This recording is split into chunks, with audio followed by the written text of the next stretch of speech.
কল্পনা করুন তো, বিশ্বের সবচেয়ে শক্তিশালী একটি দেশ, যাদের মুদ্রার ওপর ভিত্তি করে চলে পুরো বিশ্ব, সেই দেশটি আজ ঋণের এক অতল সাগরে তলিয়ে যাচ্ছে।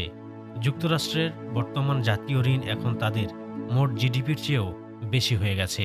অর্থাৎ দেশটি বছরে যা আয় করে তার চেয়ে দেনার পরিমাণ অনেক বেশি। সাধারণ মানুষের মনে এখন বড় প্রশ্ন, এই বিশাল ঋণের বোঝা কি মার্কিন অর্থনীতিকে ধসিয়ে দেবে, নাকি এটি শুধু কাগজের হিসাব? আজকের ভিডিওতে আমরা বিশ্লেষণ করব কেন আমেরিকার এই ঋণ পরিস্থিতি বিশ্বজুড়ে উদ্বেগের কারণ হয়ে দাঁড়িয়েছে এবং এর শেষ কোথায়। এই ভিডিও দেখার পর যুক্তরাষ্ট্রের অর্থনীতি নিয়ে আপনার মনে আর কোনো প্রশ্ন থাকবে না। আমি রেজাউল করিম আছি আপনার সঙ্গে। আপনারা দেখছেন অর্থনীতির গল্প।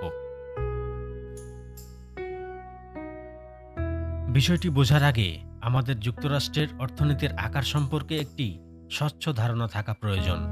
বর্তমানে যুক্তরাষ্ট্রের মোট দেশজ উৎপাদন বা জিডিপি প্রায় $31 ট্রিলিয়ন কাছাকাছি, যা দেশটিকে বিশ্বের বৃহত্তম অর্থনীতি হিসেবে টিকিয়ে রেখেছে। সারা বিশ্বের মোট অর্থনৈতিক কর্মকাণ্ডের একটি বিশাল অংশই নিয়ন্ত্রিত হয় এই দেশ থেকে। প্রযুক্তির উদ্ভাবন থেকে শুরু করে সামরিক শক্তি এবং আন্তর্জাতিক বাণিজ্য, সবখানেই ডলারের একচ্ছত্র আধিপত্য।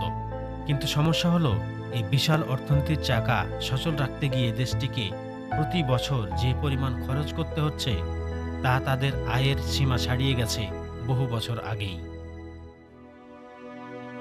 দ্বিতীয় বিশ্বযুদ্ধের পর এই প্রথম যুক্তরাষ্ট্রের জাতীয় ঋণ দেশটির মোট জিডিপিকে ছাড়িয়ে গেছে। চলতি বছরের এপ্রিল মাসের তথ্য অনুযায়ী মার্কিন জনগণ এবং বিদেশি প্রতিষ্ঠানের কাছে দেশটির ঋণের পরিমাণ দাঁড়িয়েছে প্রায় $31.27 ট্রিলিয়ন।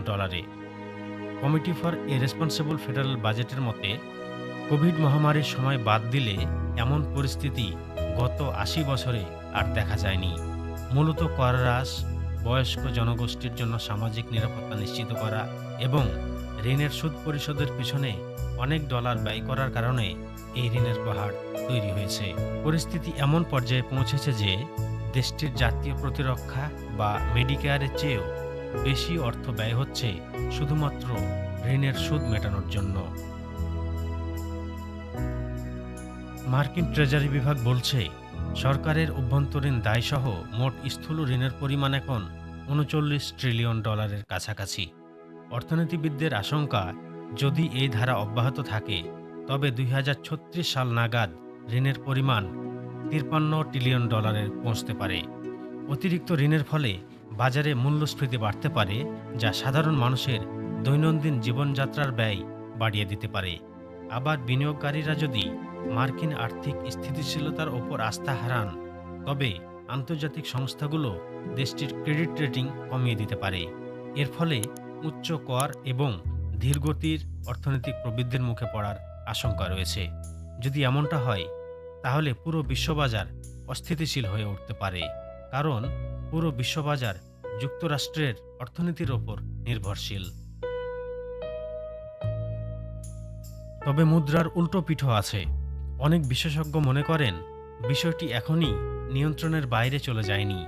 জেপি মর্গান চেজের মতো বড় বিনিয়োগকারী প্রতিষ্ঠানগুলো বলছে, যুক্তরাষ্ট্রের অর্থনীতি এখনও যথেষ্ট শক্তিশালী এবং প্রবৃদ্ধিমুখী। অনেক ক্ষেত্রে দেখা গেছে অর্থনীতির প্রবৃদ্ধির হার ঋণের সুদ হারের চেয়েও অনেক বেশি ছিল, যা ঋণ নিয়ন্ত্রণে রাখতে সাহায্য করে। এছাড়া বিশ্ববাজারে এখনও মার্কিন বন্ড বা ঋণপত্রের চাহিদা ব্যাপক রয়েছে, যার অর্থ হল বিনিয়োগকারীরা এখনও যুক্তরাষ্ট্রের অর্থনীতির ওপর ভরসা রাখছেন। শেষ পর্যন্ত নীতি নির্ধারকরা যদি বাজেট ঘাটতি কমিয়ে আনতে পারেন এবং নতুন অর্থনৈতিক কৌশল গ্রহণ করেন, তবে হয়তো এই বিশাল সংকট থেকেও উত্তরণ সম্ভব। আমেরিকার এই ঋণের বোঝা কি সত্যি বিশ্ব অর্থনীতিতে বড় কোনো বিপর্যয় ডেকে আনবে? আপনার মতামত কমেন্টে জানাতে পারেন। ভিডিওটি ভালো লাগলে সাবস্ক্রাইব করে পরবর্তী ভিডিও পেতে আমাদের সাথেই থাকুন। কথা হবে পরের ভিডিওতে। ধন্যবাদ।